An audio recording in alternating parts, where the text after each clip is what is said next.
गुरुमूर्तिं चिदाकाशं सच्चिदानन्दविग्रहं निर्विकल्पं निराबाधं दत्तमानन्दमाश्रये।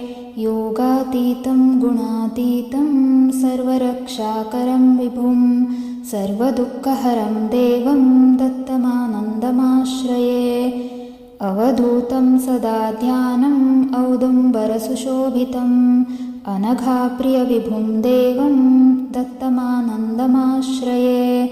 निराकारं निराभासं ब्रह्मविष्णुशिवात्मकं निर्गुणं निष्कलं शान्तं दत्तमानन्दमाश्रये।